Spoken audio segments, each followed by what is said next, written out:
What's up, guys? Welcome to Nutmegged, the podcast where a Yank and a Brit talk about the beautiful game from across the pond.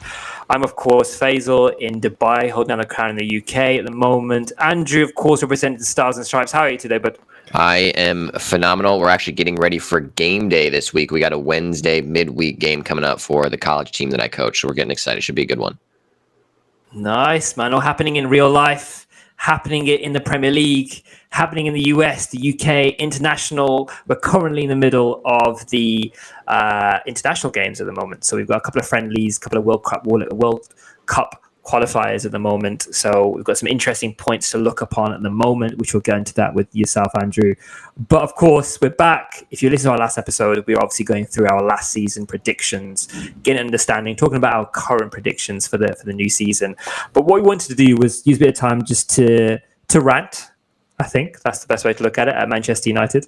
Have a look back at their season. Have a look about this season in general as well, just to kind of see what were some highlights from our side, and see what we were looking at.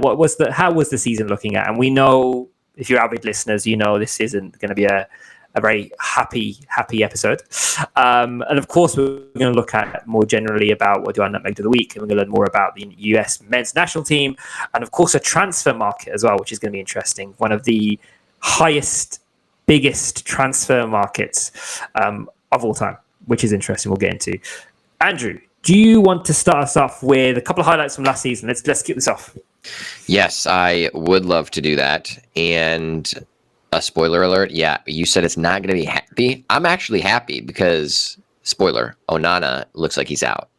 That's good news if you're a Manchester United fan, at least from my perspective. But before we dive into that, yes, let's talk about some of the highlights that we saw from last season. And before we dive into some of the things that did happen last season, and we're already into the new season, which is just ridiculous, I want to talk about Liverpool very quickly. That was my biggest highlight, and probably everyone's, because it wasn't necessarily something that everyone had predicted, just because of the manager turnover that had happened. And not to mention, there's a lot of manager turnover that happened last season and now coming into this season. So that is something to look forward to. I think that'll provide some exciting talking points as we go through. But Liverpool, absolutely dominant last season. One of the reasons a lot of people are predicting that they're going to end up at the top of the pile for the Premier League at the end of this season, but just looking like a team that did not miss a step after Jurgen Klopp, club legend, absolutely one of the best managers of all time in that conversation now, stepped down, wanted to pursue other things, take a little break from football, much deserved after bringing Liverpool to the heights that he did bring them, of winning a Premier League. And they won a Champions League, didn't they, under Klopp as well? Just a great showing as a manager. Like, you can't ask for more from him. And if you are a Liverpool fan, but just a manager fan in general, of course, if you're a Liverpool fan, you're going to love Klopp. But if you are just a fan of seeing a strong manager lead a team, Klopp is one of the best. Not only a fun personality, but always implementing unique strategies into his tactical wrinkles, which makes it fun from a coaching perspective for me to observe what he did. But he was out, so he's done. Don't need to talk about that anymore, because they have the slot machine picking up the pace and looking like a clean transition coming into a Liverpool team that maybe was a little in flux, not for sure having what identity they were going to have coming in under a new manager. But he did make changes. So they look tactically different from what they looked like under Klopp. And now with Slot, he did tweak some things, but it almost looked like a nice evolution of going from the tactics that Klopp used. And then Slot made some tweaks. They play a little bit of a different style of football now. But for some reason, he just knew what he was doing. I mean, kudos to him as a manager, getting all of the players on board, adjusting some of the player profiles as needed, and then really just dominating overall as the Premier League season came to an end. It really wasn't much of a competition. So it was pretty cool to see. What did you think about Liverpool last season overall? Yeah, I mean, as a Man United fan, obviously, you'd think that they're having another manager. There's a couple of changes in that space. You'd think that maybe they'd stumble a little bit, or there'd be some sort of growing pains that Man United are kind of essentially having at the moment, where the new manager after new manager and things just haven't got the ball rolling. But it's frustrating to see, and I mean, it's good for football in general, but it's frustrating to see from a Man United perspective how quickly that team has gelled. That is just insane. I'm looking at some facts here, right?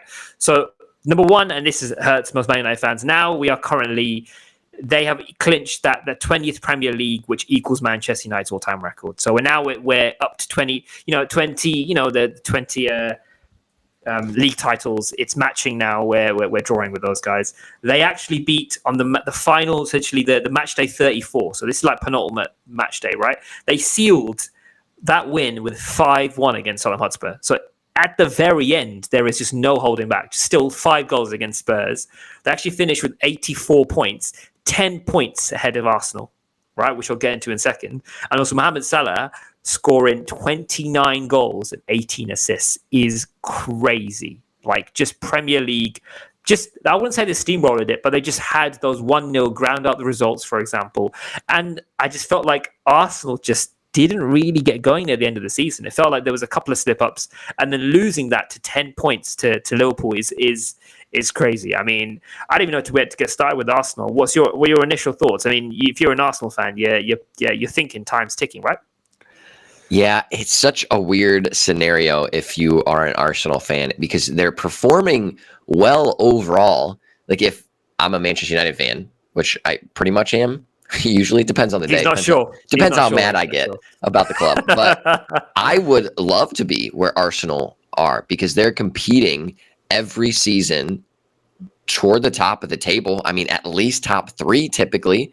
So I would be happy to be in that spot, especially I think Mikel Arteta is a good manager, and he's still young. He's still learning and adjusting things as we go.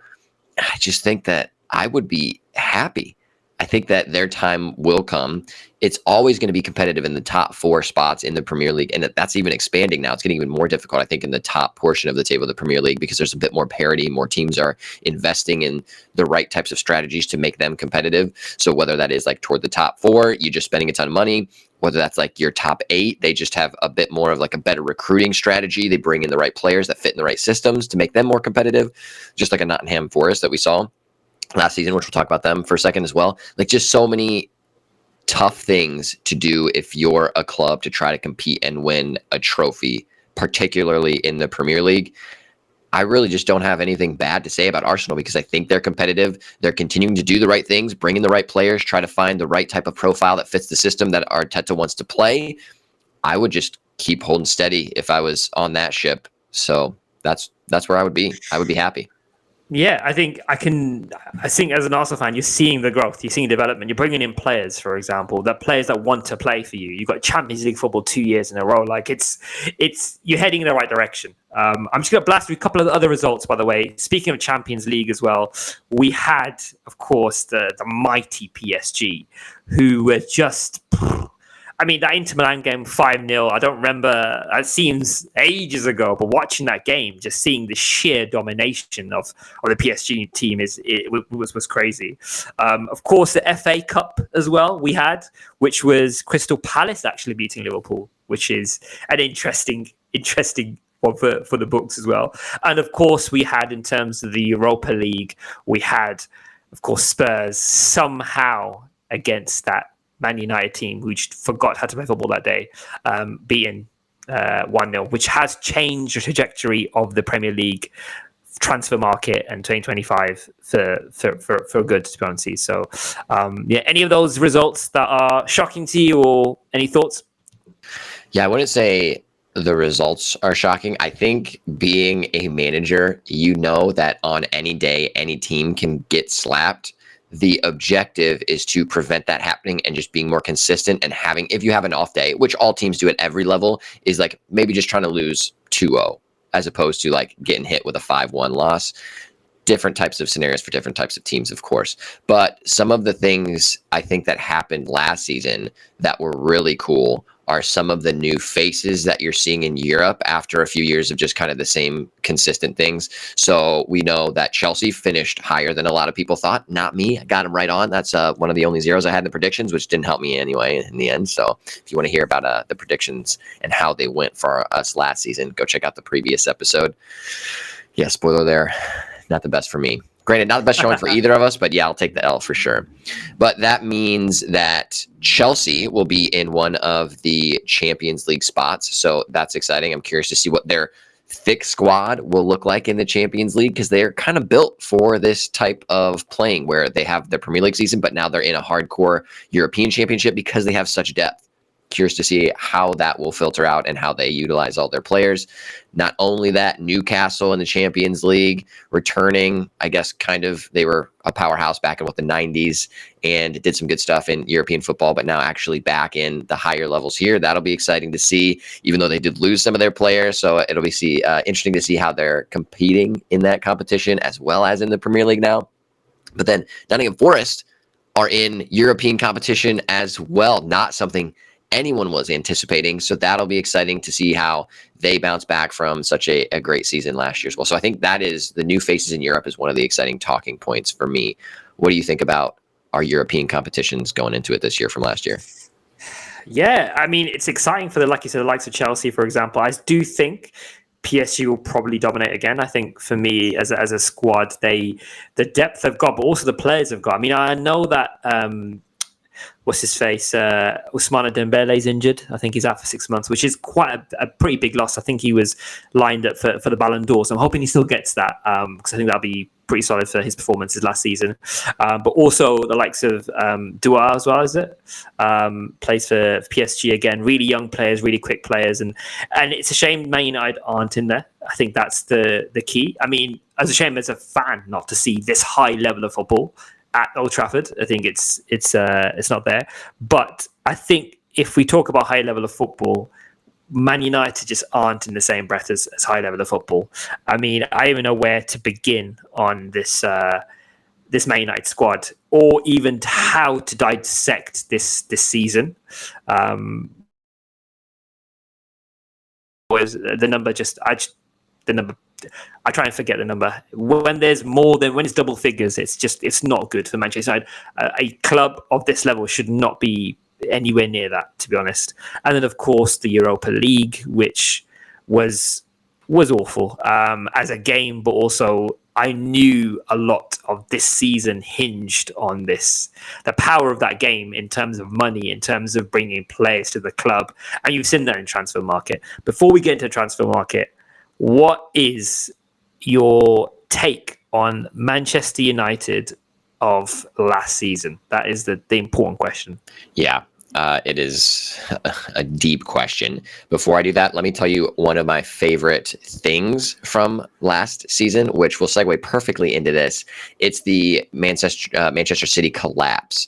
So not only did our Reds collapse, probably a little harder, but City also collapsed from their usual standard. They had their worst season since 2016-2017, falling into third, which, I mean, I would be happy to be in third as a United fan, but not one that they were expecting. No trophies for them as well. So a lot of people interested to see how they will bounce back this season. But yeah, the other Manchester team also falling from grace, finishing toward the bottom of the table. Very sad to see. Man, I don't even know where to start with this club. I'm probably just going to say it's the same thing that has been happening season over season, which I talk about on every podcast year over year when we talk about Manchester United. The issue is not the players. The issue is not the manager. A little caveat there. I don't think Amram's the right manager here. But the issue overall, which is preventing either of the two groups that I mentioned from being successful, is the club management level. So that starts all the way at the top from Ratcliffe, which not necessarily his fault 100%. Granted, he's getting his hands probably a little too dirty inside of the club. I wouldn't want him managing some of these things. I would have him hire managers that know what they're doing in the football landscape to do those types of tasks, to restructure the club, to get rid of certain departments that are probably too overbloated, and then restructure some departments to make them more efficient. That is where the issue is for me. The structure of the club in the front and back office is what is preventing Manchester United from being a successful club. And we know this. We've been seeing this for season over season, and nothing has changed. So I don't really understand if this is like a conspiracy theory thing where they're trying to destroy the club, and are they trying to destroy it so much so the value goes down that the Glazers would want out so Ratcliffe can then purchase the rest of it, or maybe a different group can come in? I mean, I'm at this point where I'm putting on the tin hat because I don't know what they're doing. The definition of, I think it's what, chaos is doing the same thing over and over again and expecting different results. There is probably no better explanation or example of that than Manchester United, because it's just continually the same thing, getting the same stupid results, and just watching this club crumble even further and further away. And they try to do these band-aid fixes by signing players that are decent, but we've seen this before. We sign good players, then they end up struggling at the club because the club has no idea what they're doing. It's not managed appropriately, and then they destroy their potential. And then you see them go off to other clubs and actually perform well, like Antony at Betis. So I just don't know where to go from here, because I feel like I'm hitting my head against a wall saying the same exact thing season over season. Do you have like a view, like a different light on this situation? I don't even know what to talk about anymore, because it's really the same thing. Yeah, I'm with you. I think it does begin from the higher ups. I think it looks from, like, for me, I was going to, of course, Ratcliffe situation, the whole board situation, the changing of board members. And I think we had that guy from Newcastle, didn't we? The sporting director of some sort. And then he got put, like, it's just, there seems to be a lot of stuff. And if this was a business, and you're part of a business, or you're part of you're an employee at this business, so to speak, Manchester United, you're seeing this going on, and all it's thinking about is instability at a company level, right? You think instability at a company, you're thinking, where are all the leaders gone in the situation, right? And if you think about it, your employees are getting paid thousands, and I mean like hundreds of thousands of pounds.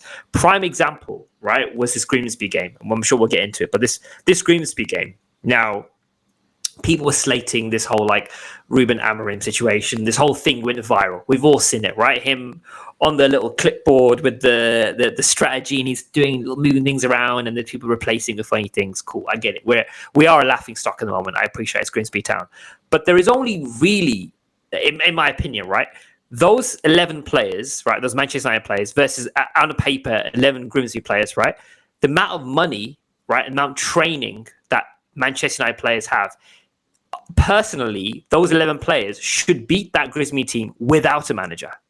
It doesn't matter what it is. It's about who's managing, what the strategy is. If you watch that game, Man United are second to every single ball. There is no fight at all. Grimsby just want it more.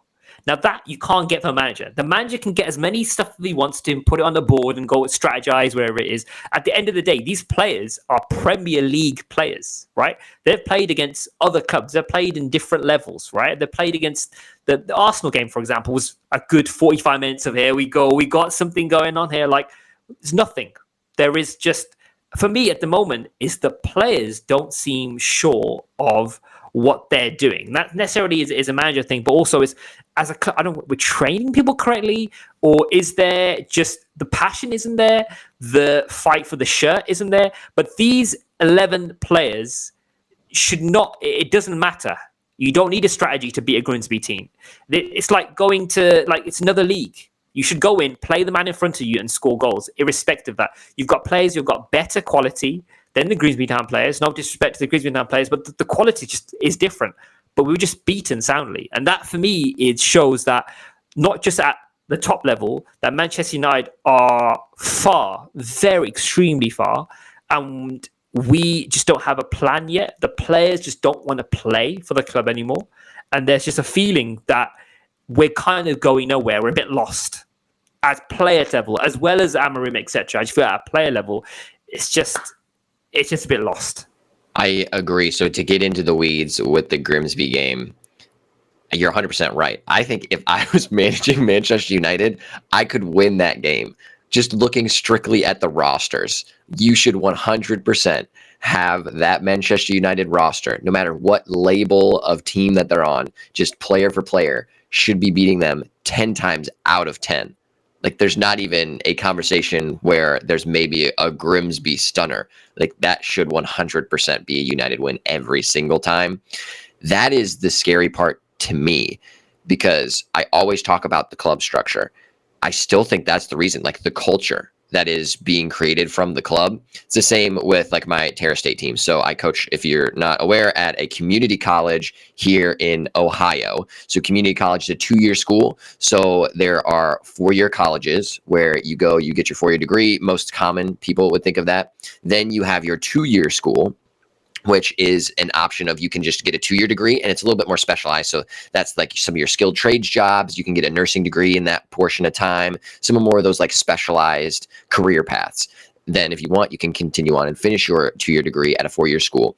So I lay that out to say that, okay, the culture that is set at a 2-year school is sometimes different than a 4-year school, because you have 4 years to work with players as opposed to 2 years that I have to work with my players before they either graduate or go off to do something else. So it is so important, culture, to set that up with your team, with your club, no matter what level it is, so that they go out and perform and want to fight for the badge that they're wearing, whether that is Terrace State Community College or whether that is Manchester United at the Premier League level. The culture will dampen the results and the effort that you're going to get from the players on the pitch. So that's why for me, I'm always talking about the club structure, because I really think it starts at the top, as it does with every organization, making sure the CEO, the president, the upper executive leadership has the right culture in place, the right structure, making sure that everyone is on the same page, and then trying to get the best out of everybody, whether that's players on the pitch, whether that's players in the C-suite, or people in the C-suite trying to do specific tasks, if that's like the director of marketing or the director of partnerships, making sure that everyone is operating on the same playing field. I don't really have much else to say about the Grimsby game, because it's just a sad, poor performance. And I do agree that specific scenario, it'll start from the top, of course, but then it does come down to just players. Like, you are, as an individual player, you should be winning that game 100%. You should be dominating, having a better performance, player versus player, in position versus position. So that just goes to show the sad state of Manchester United. It's just a perfect example of where we are right now as a club. Not only that, though, like, it does kind of show some of the tactics. So I'm going to lay this out and I'll ask you a question about this one. I'm curious to get your takes. I already kind of spilled my view on this one a little bit. Amnarim, I think he's a decent manager, did awesome with Porto. And like, it was cool to see him be successful. I think he was at Porto, right? I want to say that's where he was. Yeah, I knew he was over. Sporting Lisbon. There we go. I knew he was over in Portugal. So Lisbon, yes. Yeah, with Gyökeres. How could I forget that? So he is a decent manager. We've seen him be able to do it before. However, the tactics that he's implementing at Manchester United, shades of what he did at Lisbon before this.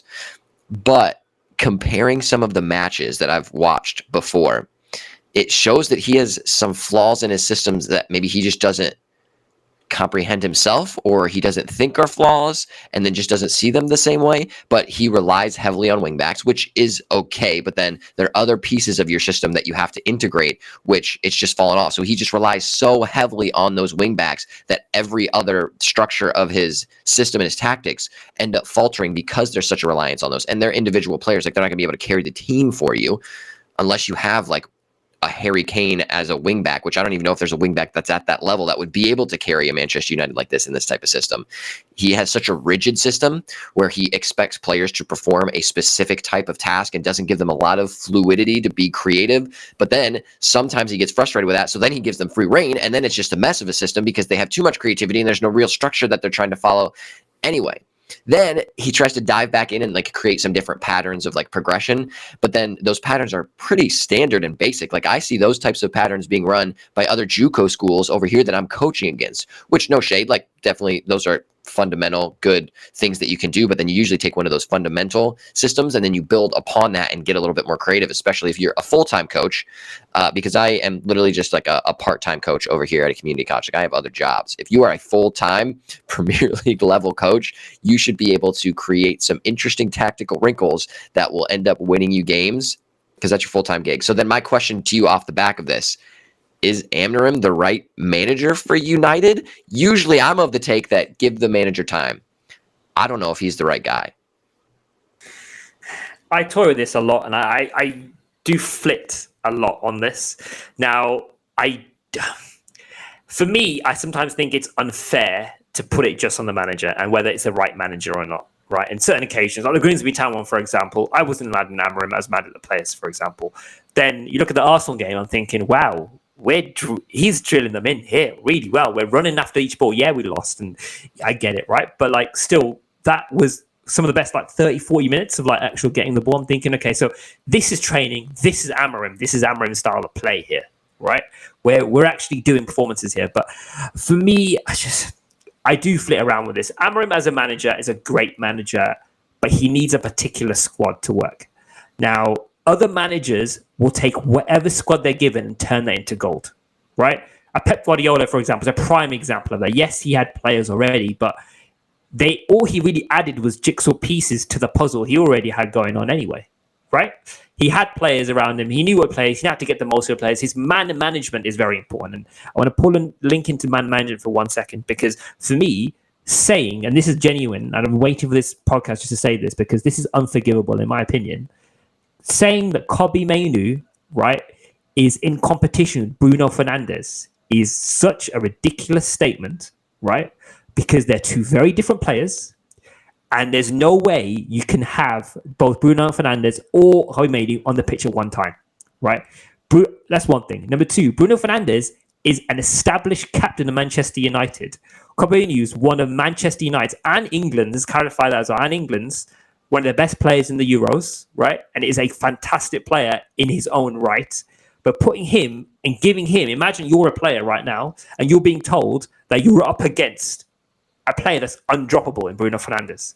You're literally thinking there's no point playing football. Like even the post he did when he's got the whiplash post, for example, he's seen it. It's like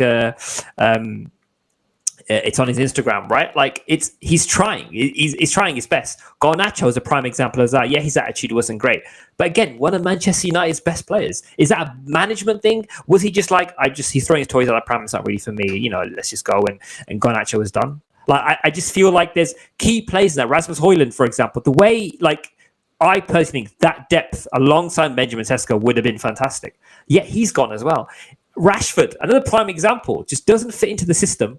Right, but how are we letting a player at Rashford's level? Don't get me wrong; he didn't have a great. He had a poor season, but it's Marcus Rashford. You give him the ball at some point. Let's say, for example, at Grimsby Town, the prime example. You've got Marcus Rashford on the bench. It's 70 minutes in. You're 1-0 down. Marcus Rashford's going to do something, man. He's going to turn those players inside out at least somehow. Right? I'm always a big Marcus Rashford fan. Yes, he didn't backtrack at all, but it just felt like players tend to have a problem with Amorim in general. So whether the answer to your question, maybe is Amorim the right manager? I'm thinking to myself, well, is he really making the right plays here as a man manager? Does he feel like for example, maybe the club's too big for him and he's so strict and he's so potentially small-minded and wants to do this sporting style game? Or are we going to be, once it clicks for him, he's going to be like, oh, this way he's played is amazing. This club here, the way they're doing, the way this game is playing it, once it clicks for him. I don't know, man. It feels very much like they're trying to build this Bayer Leverkusen style, like unbeatable team here. This where every player, you've got your Frimpong, your Boniface, for example, you've got players in that are like key players. He's trying to build one team. That's all he's trying to build, one team. And it's just not working. So in answer to your question, percentage-wise, I'm 60 no, 40% yes right now. Okay. Yeah, that's probably a better percentage than I got. I do not think that he is the right manager. And I think that Manchester United just made a mistake in hiring him. So I've looked back at all the previous managers, and there at least has been some sort of an identity of looking for a manager that will fit with the players that are currently on the roster. So we have like Van Gaal, we have Moyes, we have Mourinho, we have even Gunnar Solskjaer. I mean, he is kind of an outlier because we don't really know what he was as a manager fully. But all of those managers fit somewhat within their style, the roster that Manchester United had at that time. Amorim does not. The style that he played doesn't really fit any of the players that we had. So then knowing that we're bringing him in, you essentially have to recreate the entire roster. With those other managers, you just got to tweak some of the fringe players, bring in a certain piece here or there. But this one, you got to really restructure. So I don't know why or who made that decision to bring him in, because I think he is a good manager if he has the right pieces in place. But man, it's just not the right type of roster for him. And then it creates this problem, which culture times the wrong manager. Putting those together, you get just a sad situation, because now you're forcing players out that were really good for the squad, that were a part of the club. Like Garnacho is a perfect example. I think he's an awesome player. He's fun to watch. He's exciting. Really one of our best consistent performers over the last couple of seasons. And he ends up getting forced out just because doesn't get the right type of playing time. The culture is already bad. And then no one is really sure, since his attitude's a little snappy, if he should be a part of it. Amorim then doesn't want him to be a part of it. it's just stressful for me to watch because he was so fun and so cool. And I think we had such a good core of young players that really could have been awesome and made our team great, but now we don't, and we force them out the door because we're trying to create some weird system. We're in a manager that is not tried and true in a culture deficient club. Like, it's just all a mess to me, and it won't get better until it's better at the top. We can keep replacing managers, we can keep trying to bring in new players. I don't think it'll ever get better until we fix that stuff. I mean, we could talk about this for ages, the whole episode, but I think we need to move forward. As you talked about, we're talking about players. We're talking about, I mentioned Ben and Sesko, for example. I'm also talking about transfer market, talking about players, and this has been the biggest transfer window in terms of players. It's got most expensive players. We have the biggest money spent as well. And on top of that, we've had some weird twists as well, which we'll get into briefly. But I just want to get into number one, generally. So my first question more generally is, what is your thought on the amount of money, right, that is being spent in 2025, right, in world football? Well, that's the first thing. And secondly, who's been your what do you think, who's in the best business? I think it's an obvious answer, but who do you think is the best business? Oh, yeah, it is crazy. I mean, having the record of like over $1 billion spent in one transfer window. I not gonna lie, I didn't see it coming, especially for a lot of these teams. I will give you, my player that I'm probably most excited about, the new player. I want to say Sesko. I rate Sesko so highly, not even just because I am. So do I. Yeah, I feel like if you just watch his highlights, he's huge, kind of lanky, but still strong and just athletic. Like, oh my goodness, I am just excited to see him play. Which the nervous part of me is he's at Manchester United, so is he really going to perform that well? Who knows? But I think he will be an exciting player. So that is why I'm so stoked to see him play. I've already talked about previous episode. I think Grealish is going to have a great season. I think he's going to help lift Everton up to make them toward the top of the table, in at least the top half, which is what you saw with my predictions in the last episode. So I think those two are my players to watch. When it comes to overall seeing all the spending and what clubs are doing, some clubs do it better than others. Some just throw money at a problem. So, for example, Newcastle, they had so many different targets that they were trying to pursue, but could really not get any of them. So they ended up settling for a couple different players and then overpaying, in my perspective, for some of those players. So it's like Voltermod. I don't even know how to say his name. Sorry, the German striker, I think from Wolfsburg. Super cool looking dude. Love the hair. He looks like he's got some swagger. I am excited to see him play. Hopefully he does well at Newcastle. Same with Wissa. Like, those are players that don't necessarily go to top tier teams to be the top striker or a top attacker in general. But that's what those guys are going to have to be at Newcastle. And Newcastle paid an extra fee of like 25 to 45 on top of what the actual potential price should be on Transfermarkt. I looked up some of their values. So I think they overpaid. And I think that is a stressful example of a club that doesn't get their target, so they throw money at the problem. On the flip side of that, I think the best business, I mean, how do you not say Liverpool? They didn't even spend the most out of all Premier League teams, but then the players that they brought in already starting to perform, and they filled in some of the needs that they were missing out on last season. I think Florian Wirtz is going to be amazing. I think that is the one signing that also excites me, and that will fit in perfectly because they needed that creativity, and he's just such like a creative number 10. He would do so well, I think, in any team. And the typical like creative 10, that's not necessarily something that we see as we did like in the 10 years past or so. But now I think he is like that creative 10, and I think maybe having him in there performing so well, maybe that'll bring back like the number 10 role a little bit more, make that more of an emphasis in attacks as like tactics and formations continue to shift. I think he'll be good as well. But yeah, I think Liverpool for me, just the best business around, not even spending the most amount of money, not even including the Isak signing, which I don't think they even needed. But then just to add it on top of it, I mean, if you can manage his personality correctly, then I think, geez, they're going to be just unstoppable. Yeah, I'm with you. I mean, where do you begin with Liverpool? I mean, as a club, they are.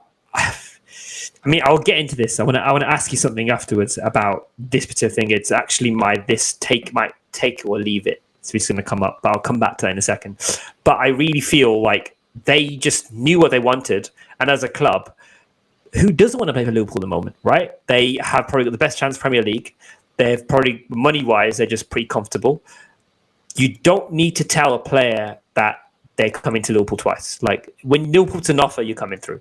And that's because the Champions League price at the moment they're in, they seem a team it's kind of what Man United potentially used to be back in the day. I know as a Man United fan, they always laugh at us for talking about history, but there was a point where we were just a force, right? And that no one, anytime we put Man United there, however, doesn't matter how much it is, I'm coming, right? Here, that is exactly the same with Liverpool. Like, for me, I think by far they're the best business.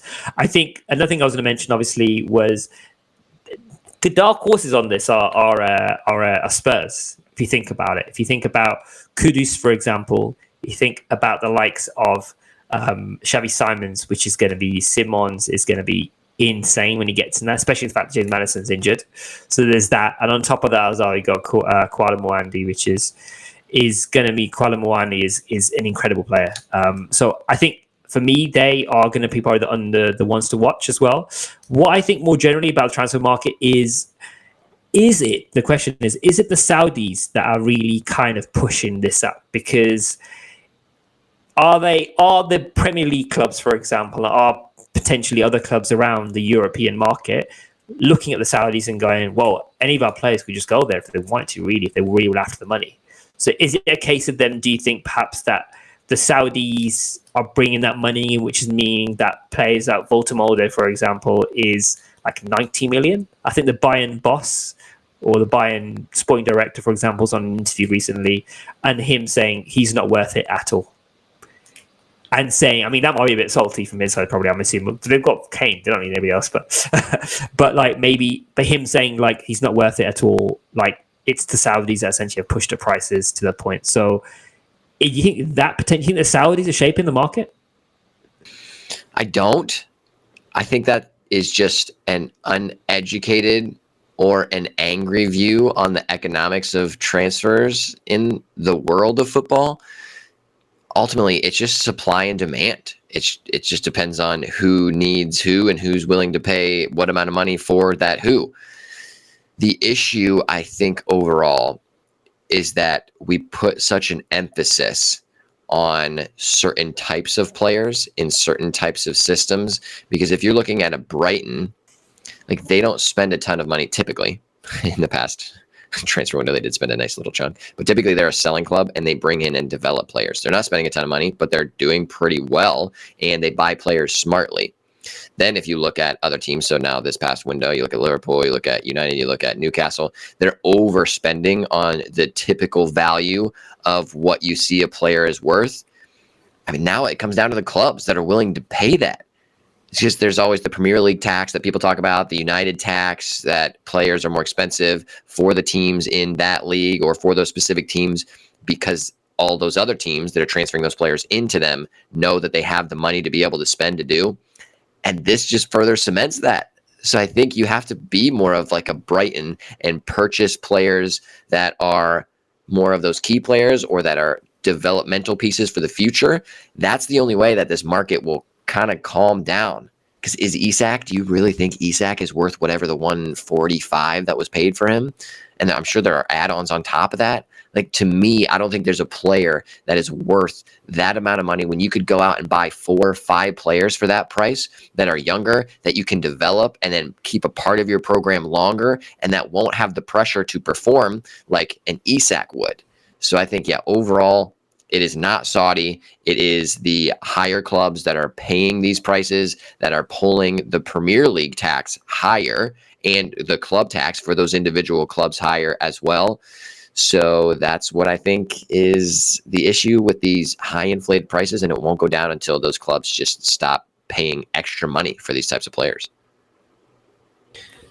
It's a fair look at it. I think you're bang on. There is definitely this whole idea that the Saudis are trying to take over. There is that kind of conspiracy a little bit potentially, or also that idea that perhaps these players would rather go just for money. It doesn't really matter where it is. They just want to play for money. But you mentioned transfer market. I want to take us to our take it or leave it. Sorry, this or that. Is it take it or leave it? It's a take it or leave it. I'm a bit rusty. Yeah. It's one of those ones. Take it or leave it, but it is related to Isak. And a take it or leave it essentially is a statement around that, and it's very bluntly put. Liverpool with Isak, like the pressure was already went on them to win the Liverpool Premier League now, but now the pressure is like they have to win the Premier League. Right? There's no more excuses, in my opinion, that Liverpool need to win the Premier League, and there's no more excuses. That's it. I would take it because when you go and spend that amount of money on a single player, like that's what your goal is. Like you're spending that amount of money to try to win the Premier League. There's really no other reason that you should not be, especially if you already have a roster that was pretty solid to start with. And I don't think you even need Isak to be the title favorites, but you plug him in, and yeah, I think they should 100% be the favorites. They should go out and win it. And it really just comes down to spending that amount of money on a player. If you're that dedicated to dropping that amount of cash, then you should go out and win the Premier League 100%. Are you taking that or are you leaving it?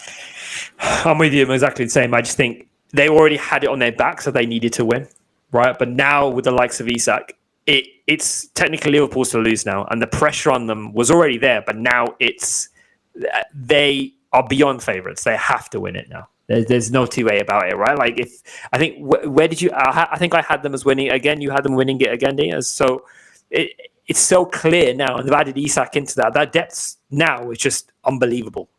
So I would argue that perhaps they should even be a shout for the Champions League. I mean, if we're going to put it out there, right? If you put it in the Premier League, if they run right in the Premier League, then surely the Champions League should also be on their doorstep, right? So yeah, that was my thought, but I just feel like that is it's an important thing to kind of put forward because they spent a lot of money and they have to win it now. So that's just my thought. Yeah, I don't disagree with that one. When you got the cash to drop and you do it, yeah, you got to back it up with results. Now, my take it or leave it for you. Very topical. So mine is managers have a bigger impact on team performance than upper management. Are you taking that or leaving it? Now, upper management, you're referring to like C-suite, the board, etc., right? And yep. You're saying that the manager has more an influence on that than. Yes, I'm asking if you're going to take or leave it of saying that yes, managers have a bigger impact on the team performance than upper management. So your front office, your back office, the C-suite people. It's my initial response is I would take the 100% because I feel like managers, it's kind of like the way I kind of see it, for example, it is they provide the strategy. If you look at it from a company perspective, and I mentioned this already, for example, but a company perspective, they manage the employees, right? They report to the higher ups, but essentially it's their strategy. It's their way to build this to get the results, essentially. They've got KPIs to hit like everyone else has in the planet, right? They've got KPIs to hit. So it's down to the manager to influence and to put the team performance. But at the same time, I would argue that the C-suite, for example, hold the keys in terms of how much money they're going to get, for example, the quality of the ground, and maybe that may influence team performance, for example. They're not putting where their money where their mouth is, for example. They're not putting in the energy into the club overall from a overarching club perspective. Does that hit team performance? The way I would answer that the team manager does influence the performance, but I would say in the long run, as a club, the environment around you is down to the hierarchy. So I would say in the long run, it's probably going to be hierarchy, but in the short term, it's manager. So I'm going to take it for sure. Okay, so you're taking it. I do think it is a case-by-case basis, so it will change depending on the club and the scenario that you're in. I think if I'm looking overall, I'm going to leave it. I think that upper management, so yeah, your C-suites, the people that run the club, the directors, sporting directors, all those people, I think have a bigger impact overall on the club. And I just have the example of Manchester United. Like if you have a strong, competent group of people that know the structure of how the club should operate, and you have those individuals in roles that they're comfortable in and they know what they're doing, I think that makes the job so much easier for the manager and then ultimately for the players. So if that's set up correctly, I think that will ultimately have a larger impact than managers do. So more specifically with the Grimsby Town game, like you were talking about, myself or you could have probably been the manager, and that United team should still win with us there, or maybe even not a manager at all. If it's just like a Sunday league, they just show up and they play without a actual manager, they should win that game. So that's why I don't think managers, they do play a part, of course, and definitely influence teams. But I think overall, the C-suite, the directors of the club that set the culture have a larger overall impact on team performance individually. I like that. It's a good way of looking at it, to be honest. I think the way I kind of pose it, the short term, long term, I'm looking at it more kind of holistically, but I like the way you've thought about it from like the live example, for example, like Grimsby Town. Prime example of that. Because I'm extremely rusty and we should have opened with our Nutmegged, we're going to end with our Nutmegged. Before we do that, I want to give you an opportunity to talk about, because we're in this idea of teams underperforming, I want you to talk us through current state of the US men's team, but go through it. Yeah, let's talk about this for a hot second. Same boat as what Manchester United is struggling with at the moment. Not the best culture around the team. It's not being managed appropriately. I was stoked when Pochettino was coming in as a manager, but unfortunately, I don't think that he has managed the squad correctly. I don't know if that comes down to culture, and he just is not as aware of what soccer fans in the US expect from the national team and how the players react as Americans, a part of our weird US soccer system. I don't think he's managed it appropriately. The reason we're talking about this is because they just had a friendly yesterday against South Korea, who are ranked lower than the US in the FIFA rankings, which FIFA rankings a little sus, but overall, we should at least be having a competitive match against them. They beat us 2-0 in New Jersey, so also a home game. Should have had a little extra flavor there. But yeah, we didn't even really create too many interesting chances, giving us an opportunity overall. And Son just looked like he was dominating the match. Our defenders didn't know what they were doing. So it is the 6th loss in 8 attempts against top 25 teams since the World Cup in 2022. The drama out there about the Berhalter saga, about how he was out and then they brought him back in for a little while, then he was out again. Unfortunately, I still don't know where we are after all of that. So he was at least solid defensively with his structure. He preferred a more solid defensive setup. We don't even have that anymore. We don't have any systems really whatsoever that make us competitive in games where we should be competitive. Pochettino has faced a lot of criticism for his tactical inconsistencies. He has had 14 different lineups in 17 games with 9 different center back pairings. Now, some of that is due to he's trying to figure some stuff out. He's a new manager. He's working in new players, trying to get them ready for the World Cup, all that kind of stuff. I get that. However, there should, at least at this point, be a little bit of consistency in terms of where players are playing.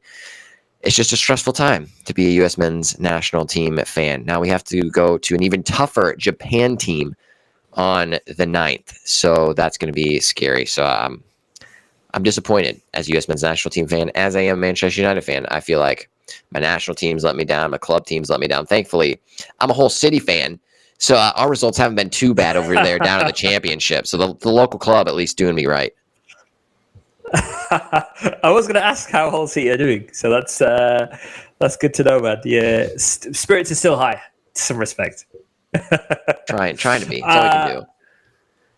I love that. So we're now going to get into Nutmeg of the Week. I'm going to kick us off with a Nutmeg of the Week, which it's probably Nutmeg of the last week, to be honest, because it was news everywhere, and we kind of know where this is probably going. It is with our previous manager, our previous Manchester United manager, and it's to do with this Bayer Leverkusen team and sacking Ten Hag after, quote, this is just crazy stuff, by the way, roughly 180 minutes of competitive football, making one of the shortest managerial stints in Bundesliga history. This is what we're working with. This is Ten Hag, who, I mean, like I said, I don't know no ill health on Ten Hag. I think, like I said, he had some bad times as the Manchester United manager, but he did get a cup, for example. So I think there is definitely elements. But I was low key thinking, was it us or was it the manager here? So it kind of maybe not vindicated it, but I did think what's happening here? What people have seen? Why did Manchester United give him so long? And yet Bayer Leverkusen and give him 180 minutes potentially these 2 games. So, and he's described it as like complete utter surprise, and he's criticised the club specifically for lacking trust in him, where Manchester United had trust in him. and we know how that went, right? So there's that. So, but then I feel like maybe there's like a PR situation here by Bayer Leverkusen trying to sort of like make sure they made the correct decision and telling the PR and making it clear they did make the decision by talking about how it was highlighted there's internal issues apparently around communication, questionable involvement in transfer dealings, and including proposals favouring his own agency's players, which is not great. I mean, I don't know whether that's questionable in terms of whether Manchester United players potentially were bought in that reason.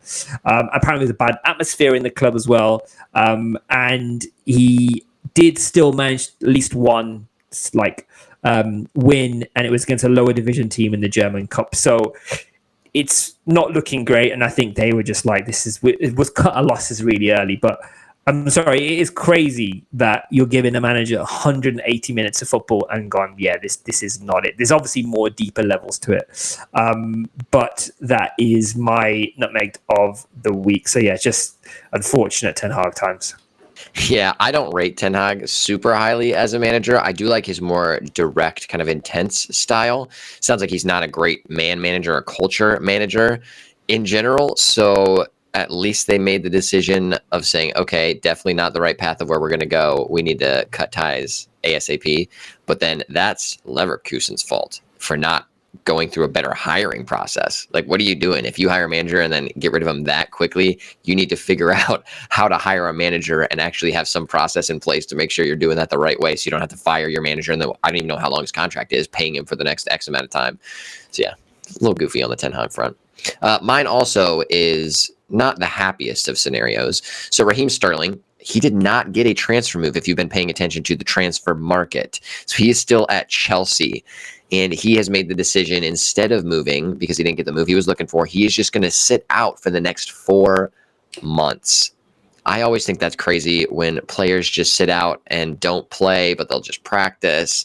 And I get like he's kind of shoved out of the club as well in general because they don't have a plan for him. Now, there are rumors that Chelsea are thinking about trying to mutually agree about ending the contract 2 years early to see if they would be open with that. And yes, I said 2 years early. So he has a quite a long contract still, which that is insane to me. How do you, as a club, not have forward thinking enough to figure out the best way to use these players? And then in the end, you say, I don't really want this player, but we gave him like a 4-year contract. So now we're just going to pay him for no reason and let him just hang out. I still think that is also poor management and just crazy to me. Just goes to show how much money is in football and how much it doesn't even matter. He, by the way, is also the highest wage earner on the team. Yes, pretty wild. So that's my nutmeg of the week. A little bit of nutmeg for sprinkle a little bit on Rashford. Sorry, not Rashford. I wish Rashford. I wish I could still be sprinkling some nutmeg on him. But on Raheem, and then sprinkle a little on to Chelsea, because both just a goofy situation for both involved.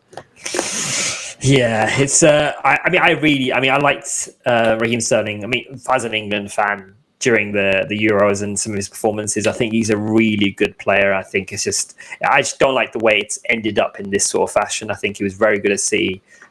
Arsenal just didn't want him. And I just find that sad because I feel like he could have been a solid player for Arsenal. I think there's definitely they could have done with that depth. But yeah. So that is us for another episode. Any final words for us, Andrew? We get to close the episode. Yeah, nothing other than if you are a U.S. men's national team fan like myself or a Manchester United fan like myself, I would love to say that there are brighter waters ahead, but there might not be. So hold on for a bumpy ride.